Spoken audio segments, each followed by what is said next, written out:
ಎಲ್ಲರಿಗೂ ನಮಸ್ಕಾರ. ಸವಿರುಚಿ ರೆಸಿಪಿಗೆ ಸ್ವಾಗತ. ಹೋಟೆಲ್ಲಾಗಿ ರೆಸ್ಟೋರೆಂಟ್ಗಳಲ್ಲಿ ಮಾಡ್ತಕ್ಕಂಥ ಕುಷ್ಕ ರೆಸಿಪಿ ಮಾಡೋದನ್ನು ತೋರಿಸ್ತಾ ಇದ್ದೀನಿ. ಅದೇ ವಿಧಾನದಲ್ಲಿ ಅದೇ ರುಚಿನಲ್ಲಿ ಮನೆಯಲ್ಲಿ ನೀವು ಕೂಡ ಮಾಡ್ಕೋಬೋದು. ತುಂಬ ಸಿಂಪಲ್ಲಾಗಿ ಮಾಡ್ಕೋಬೋದು, ಬಹಳ ರುಚಿಯಾಗಿರುತ್ತೆ. ಮನೆಯಲ್ಲಿ ಏನಾದರೂ ನಾನ್ ವೆಜ್ ಮಾಡಿದಾಗ ಈ ಕುಷ್ಕನ ಮಾಡಿಕೊಂಡ್ರೆ ರುಚಿಗೆ ಕಳೆದೋಗ್ಬಿಡ್ತೀರ, ಅಷ್ಟು ಸಖತ್ತಾಗಿರುತ್ತೆ. ಬನ್ನಿ ಇದನ್ನು ಯಾವ ರೀತಿ ಮಾಡೋದು, ಇದಕ್ಕೆ ಏನೇನು ಪದಾರ್ಥಗಳು ಬೇಕು ಅನ್ನೋದನ್ನು ನೋಡ್ಕೋಣ. ಮೊದಲಿಗೆ ನಾವು ಅಕ್ಕಿನ ಚೆನ್ನಾಗಿ ತೊಳೆದು ನೆನೆಸಿಡಬೇಕಾಗತ್ತೆ. ಒಂದು 10 ನಿಮಿಷ ನೆನೆಸ್ಕೊಂಡ್ರೆ ಸಾಕಾಗುತ್ತೆ. ಒಂದು ಬೌಲ್ಗೆ ನಾನು 3 ಕಪ್ಪಿನಷ್ಟು ಅಕ್ಕಿನ ಸೇರಿಸ್ಕೊಂಡು ಚೆನ್ನಾಗಿ ಒಂದು 2 ರಿಂದ 3 ಬಾರಿ ತೊಳೆದು ಒಂದು 10 ನಿಮಿಷ ನೆನೆಯಲಿಕ್ಕೆ ಬಿಡ್ತಾ ಇದ್ದೀನಿ. ಈ ರೀತಿ ಮೊದಲೇ ನಾವು ಅಕ್ಕಿನ ಚೆನ್ನಾಗಿ ನೆನೆಸ್ಕೊಳ್ಳೋದ್ರಿಂದ ಬಹಳ ಉದುರುದ್ರಾಗಿರ್ತಕ್ಕಂಥ ಕುಷ್ಕ ರೆಡಿ ಆಗುತ್ತೆ. ಈಗ ಕುಷ್ಕನ ಮಾಡ್ಕೊಳ್ಳಿಕ್ಕೆ ಒಂದು ಕುಕ್ಕರ್ನ ಬಿಸಿಯಾಗಲಿಕ್ಕೆ ಇಟ್ಕೊಂಡು ಇದಕ್ಕೆ 2 ರಿಂದ 3 ಟೇಬಲ್ ಸ್ಪೂನಷ್ಟು ಎಣ್ಣೆನ ಸೇರಿಸ್ಕೊಳ್ತಾ ಇದ್ದೀನಿ. ಎಣ್ಣೆ ಚೆನ್ನಾಗಿ ಬಿಸಿ ಆದಮೇಲೆ ಇದಕ್ಕೆ 2 ಅನಾನಸವನ್ನು ಸೇರಿಸ್ಕೋಣ. ಒಂದು 3 ರಿಂದ 4 ಲವಂಗ, 2 ಮರಾಠಿ ಮೊಗ್ಗು, 1 ಇಂಚಿನಷ್ಟು ಚಕ್ಕೆ, 1 ರಿಂದ 2 ಪಲಾವ್ ಎಲೆನ ಈ ರೀತಿ ಸಣ್ಣದಾಗಿ ಕಟ್ ಮಾಡಿ ಸೇರಿಸ್ಕೊಳ್ತಾ ಇದ್ದೀನಿ. ಅರ್ಧ ಟೀ ಸ್ಪೂನಷ್ಟು ಜೀರಿಗೆ, ಅರ್ಧ ಟೀ ಸ್ಪೂನಷ್ಟು ಸೋಂಪು ಕಾಳು, 1 ಟೀ ಸ್ಪೂನು ಅಥವಾ ಟೇಬಲ್ ಸ್ಪೂನಷ್ಟು ಕಸೂರಿ ಮೇಥಿನ ಈ ಒಗ್ಗರಣೆಗೆ ಸೇರಿಸ್ಕೊಳ್ಳಿ, ಬಹಳ ರುಚಿಯಾಗಿರುತ್ತೆ. 2 ಈರುಳ್ಳಿನ ಸ್ಲೈಸಾಗಿ ಕಟ್ ಮಾಡಿ ಸೇರಿಸ್ಕೊಳ್ತಾ ಇದ್ದೀನಿ. ಈರುಳ್ಳಿನ ಸೇರಿಸಿ ಆದಮೇಲೆ ಈರುಳ್ಳಿ ಸ್ವಲ್ಪ ಮೆತ್ತಗಾಗಬೇಕು. 1 ರಿಂದ 2 ನಿಮಿಷಗಳ ಕಾಲ ಈ ರೀತಿ ಎಣ್ಣೆಯಲ್ಲಿ ಚೆನ್ನಾಗಿ ಫ್ರೈ ಮಾಡ್ಕೋಬೇಕು. ಈರುಳ್ಳಿ ಚೆನ್ನಾಗಿ ಎಣ್ಣೆಯಲ್ಲಿ ಫ್ರೈ ಆಗ್ತಿದ್ದಾಗೇ 1 ಟೇಬಲ್ ಸ್ಪೂನಷ್ಟು ಶುಂಠಿ ಮತ್ತು ಬೆಳ್ಳುಳ್ಳಿ ಪೇಸ್ಟನ್ನು ಸೇರಿಸ್ಕೋಣ. ಶುಂಠಿ ಬೆಳ್ಳುಳ್ಳಿ ಪೇಸ್ಟಲ್ಲಿರ್ತಕ್ಕಂಥ ಹಸಿ ಸ್ಮೆಲ್ಲೆಲ್ಲ ಕಡಿಮೆ ಆಗಬೇಕು. ಹಾಗಾಗಿ ಮೀಡಿಯಮ್ ಉರಿನಲ್ಲಿ ಇಟ್ಕೊಂಡು ಒಂದು ಅರ್ಧದಿಂದ 1 ನಿಮಿಷ ಫ್ರೈ ಮಾಡ್ಕೋಣ. ಈ ರೀತಿ ಈರುಳ್ಳಿ ಶುಂಠಿ ಬೆಳ್ಳುಳ್ಳಿ ಪೇಸ್ಟೆಲ್ಲ ಫ್ರೈ ಆದಮೇಲೆ ಇದಕ್ಕೆ ಸ್ವಲ್ಪ ಕೊತ್ತಂಬರಿ ಸೊಪ್ಪು ಹಾಗೆ ಸ್ವಲ್ಪ ಪುದೀನ ಸೊಪ್ಪನ್ನು ಸೇರಿಸ್ಕೊಳ್ತಾ ಇದ್ದೀನಿ. ಮನೆಯಲ್ಲೇನಾದರೂ ಮೆಂತ್ಯ ಸೊಪ್ಪಿದೆ ಅಂತಂದರೆ ಮೆಂತ್ಯ ಸೊಪ್ಪನ್ನು ಸ್ವಲ್ಪ ಸೇರಿಸ್ಕೊಳ್ಳಿ, ಬಹಳ ರುಚಿಯಾಗಿರುತ್ತೆ. ಈಗ ಸೊಪ್ಪನ್ನು ಎಣ್ಣೆಯಲ್ಲಿ ಚೆನ್ನಾಗಿ ಫ್ರೈ ಮಾಡ್ಕೋಣ. ಈ ರೀತಿ ಈರುಳ್ಳಿ ಸೊಪ್ಪೆಲ್ಲ ಚೆನ್ನಾಗಿ ಫ್ರೈ ಆದಮೇಲೆ ಸ್ವಲ್ಪ ಮಸಾಲ ಪದಾರ್ಥಗಳನ್ನ ಸೇರಿಸ್ಕೋಬೇಕಾಗತ್ತೆ.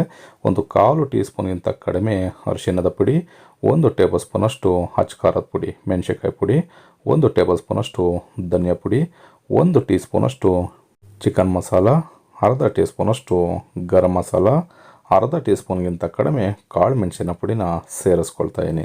ಚಿಕನ್ ಮಸಾಲ ಮನೆಯಲ್ಲಿದ್ದರೆ ಸೇರಿಸ್ಕೊಳ್ಳಿ, ಇಲ್ಲಾಂತಂದರೆ ಖಾರದ ಪುಡಿನೇ ಇನ್ನೊಂದು ಅರ್ಧ ಟೀ ಸ್ಪೂನಷ್ಟು ಜಾಸ್ತಿ ಸೇರಿಸ್ಕೊಂಡ್ರೆ ಸಾಕಾಗುತ್ತೆ.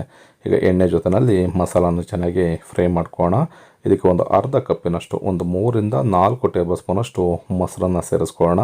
ಹಾಗೆ ರುಚಿಗೆ ಎಷ್ಟು ಬೇಕೋ ಅಷ್ಟು ಉಪ್ಪನ್ನು ಸೇರಿಸ್ಕೊಂಡು ಎಣ್ಣೆ ಜೊತೆಯಲ್ಲೇ ಈ ಮೊಸರು ಬೆರೆತು ಗ್ರೇವಿ ರೆಡಿ ಆಗಬೇಕು. ಆ ರೀತಿಯಲ್ಲಿ ಮಿಕ್ಸ್ ಮಾಡಿಕೊಂಡು ಎಳೆ ಕಾವನಲ್ಲೇ ಒಂದು 2 ರಿಂದ 3 ನಿಮಿಷ ಫ್ರೈ ಮಾಡ್ಕೋಬೇಕಾಗತ್ತೆ. ನೋಡ್ಬೋದು ಎಷ್ಟು ಸಖತ್ತಾಗಿ ಗ್ರೇವಿ ರೆಡಿಯಾಗಿದೆ ಅಂತ. ಈ ಗ್ರೇವಿ ಎಲ್ಲ ಬೆಂದು ನಾವು ಒಗ್ಗರಣೆಗೆ ಸೇರಿಸಿರ್ತಕ್ಕಂಥ ಎಣ್ಣೆನ ಕಂಪ್ಲೀಟಾಗಿ ಬಿಡುತ್ತೆ. ಅಲ್ಲಿವರೆಗೂ ಎಳೆ ಕಾವನಲ್ಲಿ ಇಟ್ಕೊಂಡು ಚೆನ್ನಾಗಿ ಫ್ರೈ ಮಾಡ್ಕೋಬೇಕು. ಈ ರೀತಿ ಕುಷ್ಕನ ಮಾಡ್ತೀವಿ ಅಂತ ಅಂದರೆ ಇದಕ್ಕೆ ಸ್ವಲ್ಪ ಟೊಮೊಟೊನ ಜಾಸ್ತಿನೇ ಸೇರಿಸ್ಕೋಬೇಕಾಗತ್ತೆ. ಹಾಗಾಗಿ 3 ಟೊಮೊಟೊನ ಸ್ಲೈಸಾಗಿ ಕಟ್ ಮಾಡಿ ಸೇರಿಸ್ಕೊಳ್ತಾ ಇದ್ದೀನಿ. ಟೊಮೊಟೊನ ನೀವು ಮೊದಲೇ ಸೇರಿಸೋದಕ್ಕೆ ಹೋಗ್ಬಿಡಿ, ಏಕೆಂದರೆ ಕುಷ್ಕ ಜೊತೆಯಲ್ಲಿ ಟೊಮೊಟೊ ಸಿಕ್ಕರೆ ನಿಮಗೆ ಬಹಳ ರುಚಿಯಾಗಿರುತ್ತೆ. ಹಾಗಾಗಿ ಈ ರೀತಿ ಕೊನೆಯಲ್ಲಿ ಸೇರಿಸ್ಕೊಂಡು ಒಂದು ಅರ್ಧ ಮೆತ್ತಗಾಗಬೇಕು, ಅಲ್ಲಿವರೆಗೂ ಫ್ರೈ ಮಾಡ್ಕೋಬೇಕಾಗತ್ತೆ. ನಾನಿಲ್ಲಿ 3 ಕಪ್ಪಿನಷ್ಟು ಅಕ್ಕಿನ ತೊಗೊಂಡಿದ್ದೆ. 6 ಕಪ್ಪಿನಷ್ಟು ನೀರನ್ನು ಸೇರಿಸ್ಕೊಳ್ತಾ ಇದ್ದೀನಿ. ನೀವು ಅಕ್ಕಿ ಏನು ತೊಗೊಳ್ತೀರಾ ಅದರ 2ರಷ್ಟು ನೀರನ್ನು ಸೇರಿಸ್ಕೋಬೇಕು. ಈ ರೀತಿ ನೀರನ್ನು ಸೇರಿಸ್ಕೊಂಡು ಚೆನ್ನಾಗಿ ಕುದಿ ಬರೋವರೆಗೂ ಒಂದು 4 ರಿಂದ 5 ನಿಮಿಷಗಳ ಕಾಲ ಒಂದು ಪ್ಲೇಟ್ ಅಥವಾ ಲೆಡ್ಡನ್ನು ಕ್ಲೋಸ್ ಮಾಡಿ ಬಿಡಬೇಕಾಗತ್ತೆ. ಅಕ್ಕಿನ ನೀವು ತುಂಬ ಜಾಸ್ತಿ ಹೊತ್ತೇನಾದ್ರು ನೆನೆಸ್ಕೊಂಡ್ರೆ ಒಂದು ಅರ್ಧ ಗಂಟೆಗಳ ಕಾಲ ನೆನೆಸ್ಕೊಂಡ್ರೆ ಒಂದೇ ಒಂದು ವಿಜಲ್ ನೀವು ಕೂಗಿಸ್ಕೊಂಡ್ರೆ ಸಾಕಾಗತ್ತೆ.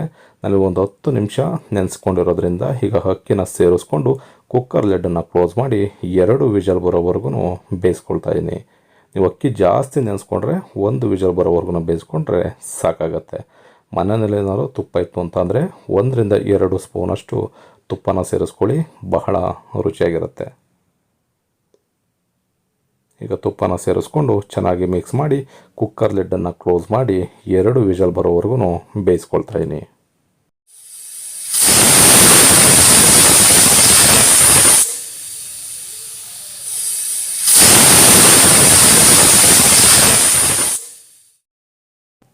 2 ವಿಜಲ್ ಆಗಿದೆ. ಕುಕ್ಕರ್ ಕಂಪ್ಲೀಟಾಗಿ ತಣ್ಣಗಾದ ಮೇಲೆ ನಾವು ಕುಕ್ಕರ್ ಲಿಡ್ಡನ್ನು ಓಪನ್ ಮಾಡಬೇಕಾಗತ್ತೆ. ನೋಡ್ಬೋದು ಎಷ್ಟು ಸಖತ್ತಾಗಿ ರೆಸ್ಟೋರೆಂಟ್ಗಳಲ್ಲಿ ಹಾಗೆ ಹೋಟೆಲ್ಗಳಲ್ಲಿ ಮಾಡ್ತಕ್ಕಂಥ ಕುಷ್ಕ ರೆಡಿಯಾಗಿದೆ ಅಂತ. ಈ ವಿಧಾನದಲ್ಲಿ ನೀವೇನಾದರೂ ಮನೆಯಲ್ಲಿ ಸ್ಪೆಷಲ್ಲಾಗಿ ನಾನ್ ವೆಜ್ ಮಾಡ್ಕೊಂಡು ತಿಂತಾಯಿದ್ರೆ ಅದ್ಭುತವಾಗಿರುತ್ತೆ. ಈ ರೆಸಿಪಿ ನಿಮಗೆ ಇಷ್ಟ ಆಯಿತು ಅಂತ ಅಂದ್ಕೊಳ್ತೀನಿ. ಇಷ್ಟ ಆಗಿದ್ದರೆ ಆದಷ್ಟು ಜನಕ್ಕೆ ಈ ರೆಸಿಪಿನ ಶೇರ್ ಮಾಡಿ. ಇನ್ನು ನಮ್ಮ ಚಾನಲ್ನ ಸಬ್ಸ್ಕ್ರೈಬ್ ಮಾಡ್ಕೊಳ್ದೆ ನೋಡ್ತಾ ಇರ್ತಕ್ಕಂಥವ್ರು ಸಬ್ಸ್ಕ್ರೈಬ್ ಮಾಡ್ಕೊಳ್ಳಿ. ಫೇಸ್ಬುಕ್ಕಲ್ಲಿ ನೋಡ್ತಾ ಇರ್ತಕ್ಕಂಥವ್ರು ನಮ್ಮ ಸವಿರುಚಿ ರೆಸಿಪಿ ಫೇಸ್ಬುಕ್ ಪೇಜ್ ಇದೆ, ಅದನ್ನು ಕೂಡ ಫಾಲೋ ಮಾಡಿ. ಮರಿದೇನೆ ನೀವು ಕೂಡ ಈ ರೆಸಿಪಿನ ಮನೆಯಲ್ಲಿ ಒಂದು ಸಲ ಟ್ರೈ ಮಾಡಿ ಹೇಗಿತ್ತು ಅನ್ನೋದನ್ನು ಕಮೆಂಟ್ ಮಾಡಿ ತಿಳಿಸಿ. ಈ ವಿಡಿಯೋ ಇಷ್ಟ ಆಗಿದರೆ ಆದಷ್ಟು ಜನಕ್ಕೆ ಶೇರ್ ಮಾಡಿ, ಲೈಕ್ ಮಾಡಿ, ಸಬ್ಸ್ಕ್ರೈಬ್ ಮಾಡೋದನ್ನು ಮರಿಬೇಡಿ. Thank you.